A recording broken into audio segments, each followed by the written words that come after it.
The year is 1939.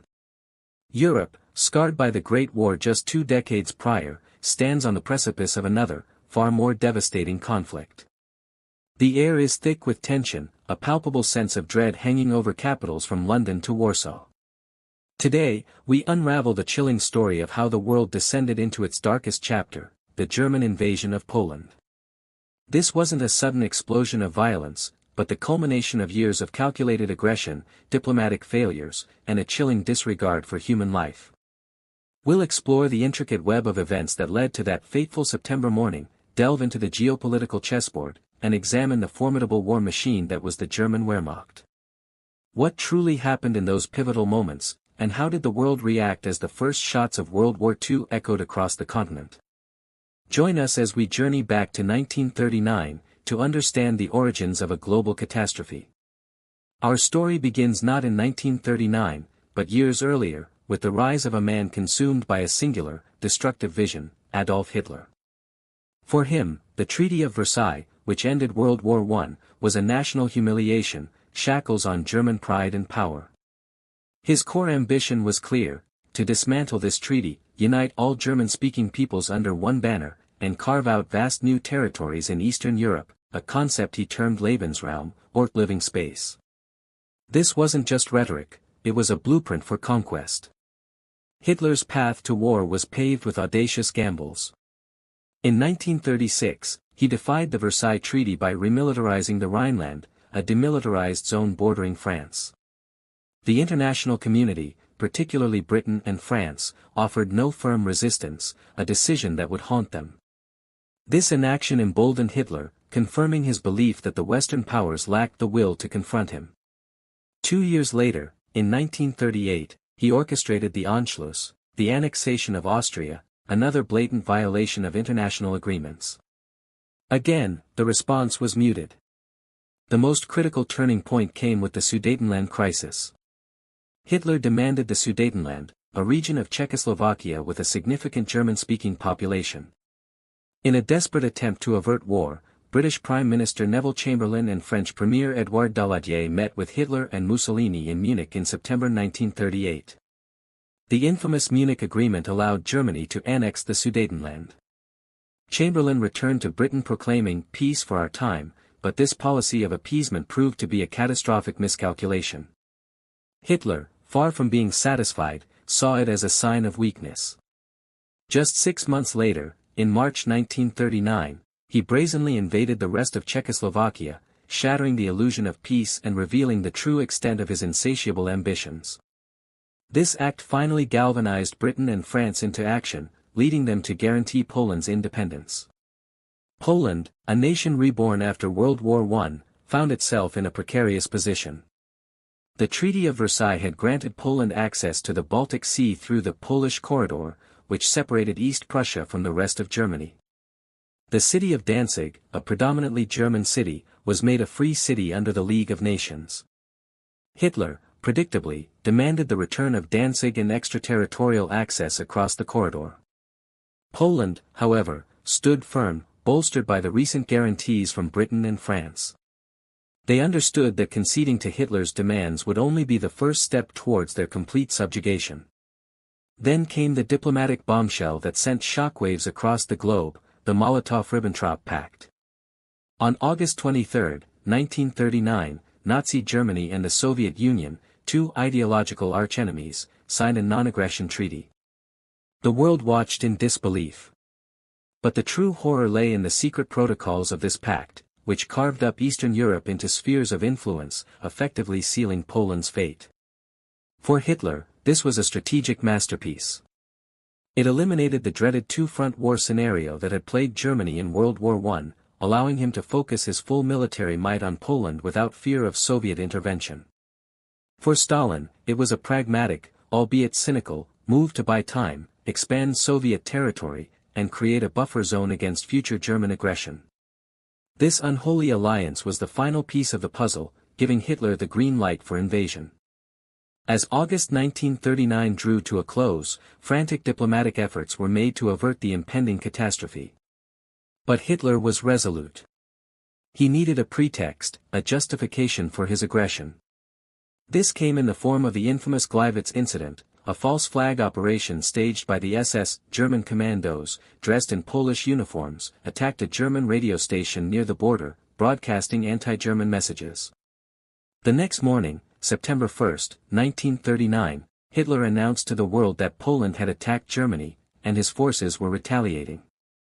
The invasion had begun. Now, let's turn our attention to the instrument of this invasion, the German Wehrmacht. By 1939, the German military had undergone a remarkable transformation.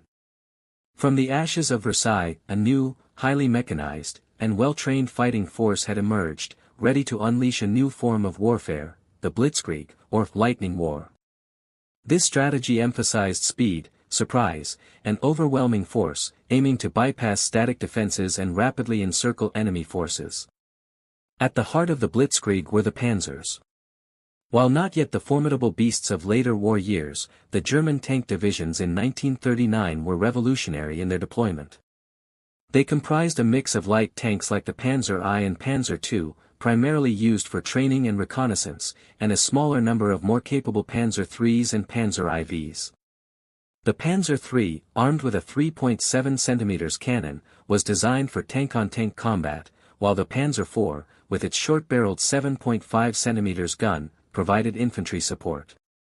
Though individually less powerful than some contemporary tanks, their strength lay in their concentration and coordinated use, often operating in large formations to punch through enemy lines. The sheer number of tanks, approximately 2,750, deployed against Poland was a testament to Germany's commitment to mechanized warfare.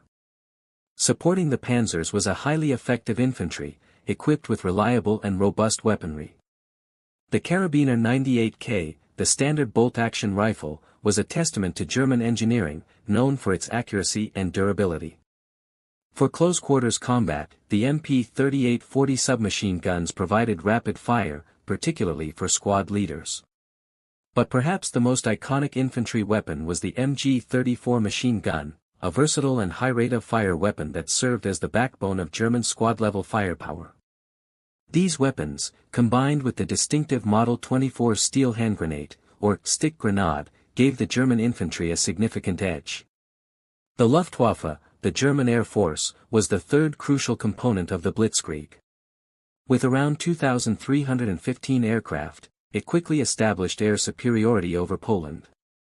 The terrifying Junkers Ju-87 Stuka dive bombers, with their distinctive siren, became a symbol of the invasion, delivering pinpoint attacks on Polish positions and spreading terror.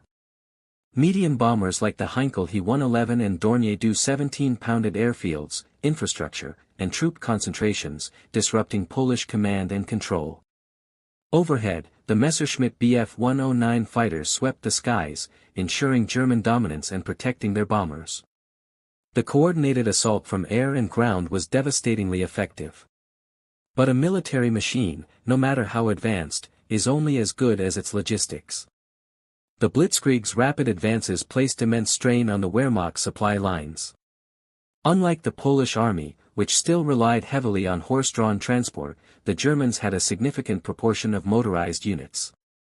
This allowed for unprecedented speed, but it also meant a voracious appetite for fuel, ammunition, and spare parts. While the short duration of the Polish campaign and prepositioned supplies near the border helped, the invasion highlighted the constant challenge of keeping pace with the front lines.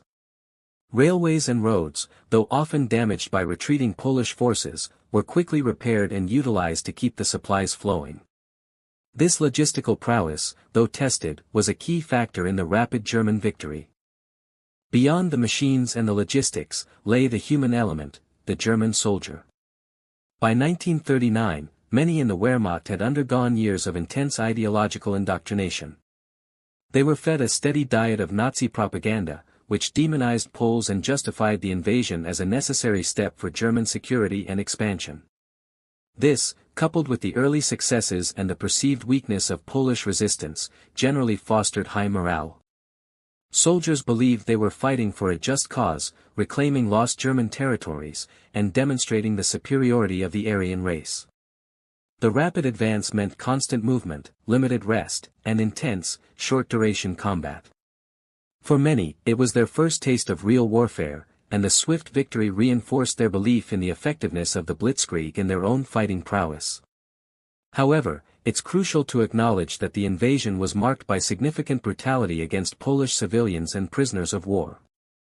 The myth of a clean Wehrmacht, an army untouched by Nazi atrocities, is a dangerous falsehood. While SS units often led the charge in brutality, elements of the Wehrmacht were complicit in war crimes, actively participating in the ideological war of annihilation. The Polish campaign, though not reaching the systematic horrors of the later Eastern Front, saw numerous instances of summary executions, targeting of civilians, and destruction of property. This early campaign laid bare the brutal nature of the conflict that was to come. Now, let's shift our focus to the international stage, where the invasion of Poland sent shockwaves. The world watched, some with horror, others with a chilling calculation of self-interest. The reactions of the major powers would define the early years of the war. Great Britain, under Prime Minister Neville Chamberlain, had desperately clung to the policy of appeasement. But Hitler's invasion of Czechoslovakia had shattered that illusion. When Germany invaded Poland, Britain and France, bound by their guarantees to Poland, issued ultimatums. On September 3, 1939, they declared war on Germany.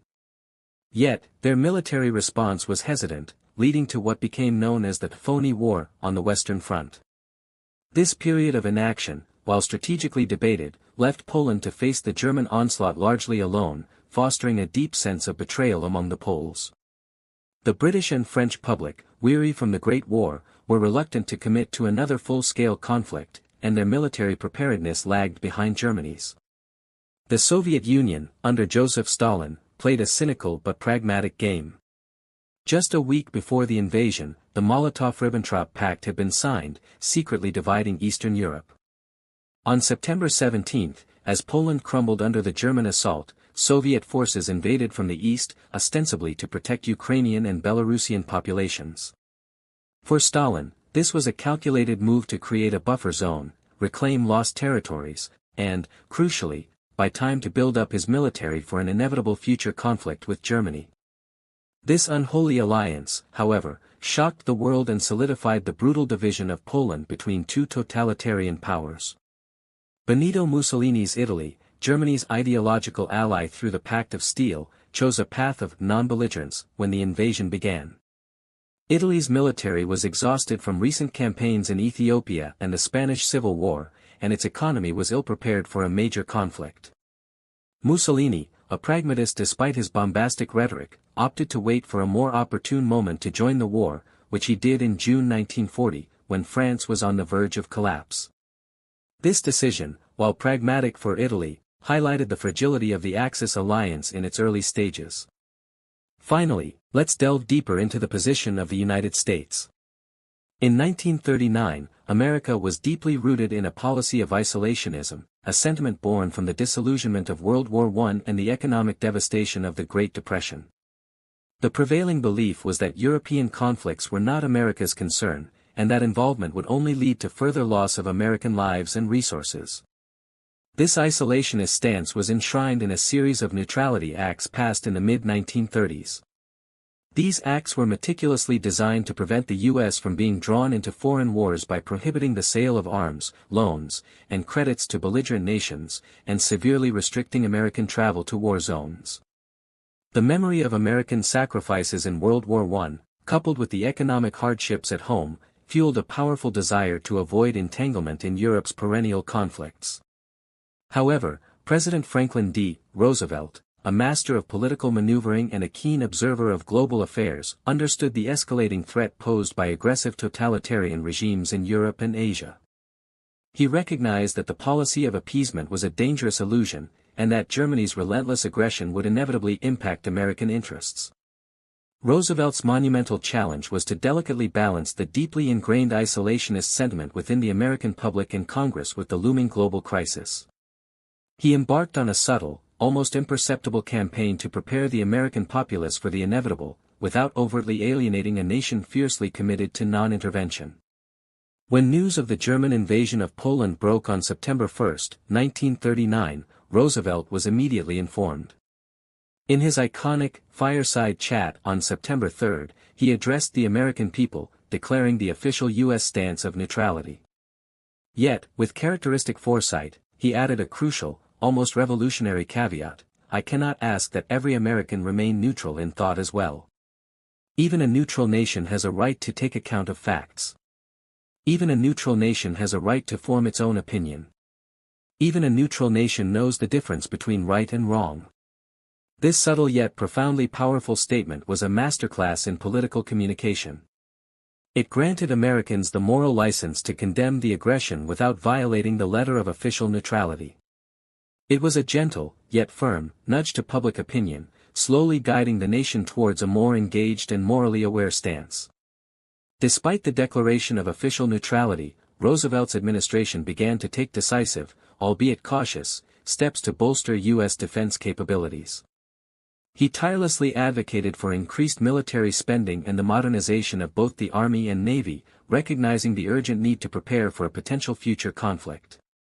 In November 1939, following the invasion of Poland, Congress, influenced by Roosevelt's persistent efforts, passed the Neutrality Act of 1939. This pivotal act repealed the arms embargo and introduced the cash and carry principle. This innovative mechanism allowed warring nations, primarily Great Britain and France, to purchase American weapons, provided they paid in cash and transported the goods on their own ships. This was a significant, yet carefully calculated, shift in policy. It provided crucial material aid to the embattled Allies without directly involving the U.S. in the conflict, a delicate dance between support and non-intervention. The German invasion of Poland in 1939 was far more than just a military campaign, it was a stark, brutal awakening to the interconnectedness of the world. It laid bare the fragility of peace and the devastating consequences of unchecked aggression.